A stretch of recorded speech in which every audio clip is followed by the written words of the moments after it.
Pero, si Lin Ruru ang nagplano para saktan ako. Hichuan, darating na si Hichuan. Naghanda siya ng sorpresa para sa iyo. Ay enjoy mo lang. Nilagyan siya ng gamot, habulin niyo.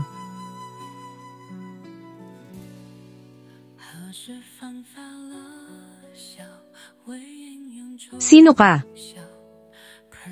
Huwag kang mag-alala. Pananagutan kita.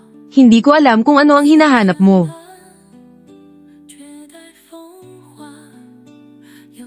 Oh. Anong ginagawa mo, Noan Yuan?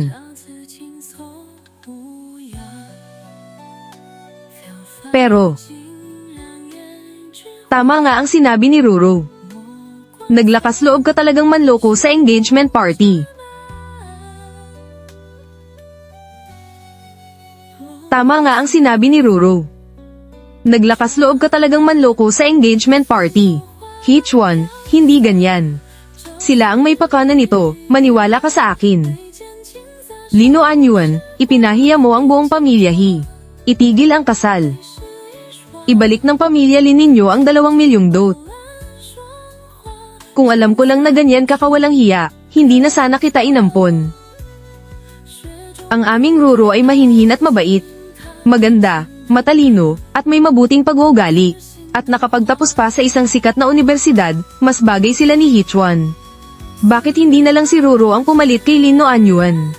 Para maging fiancé ni Young Master He. Ano sa tingin mo? Ganon na lang hindi, Hichuan, maniwala ka sa akin, wala akong. Ngayon, ayaw na sa iyo ng pamilya He. Ayaw na rin sa iyo ng pamilya Lin, lumayas ka. Anong nangyayari dito? Mukhang nahuli sa akto. Huwag ninyong dungisan ang inyong mga mata. Masyadong madilim ang ilaw kagabi. Hindi ko nakita ng malinaw ang mukha. May peklat sa likod ang babaeng iyon.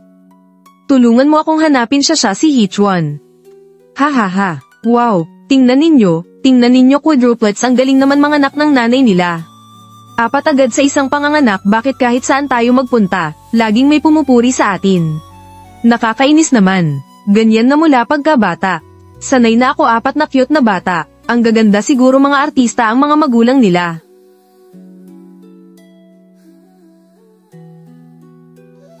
Wow, ang ganda ng nanay nila. Ang tamis ng ngiti at maganda ang dating malusog at ligtas sana sila.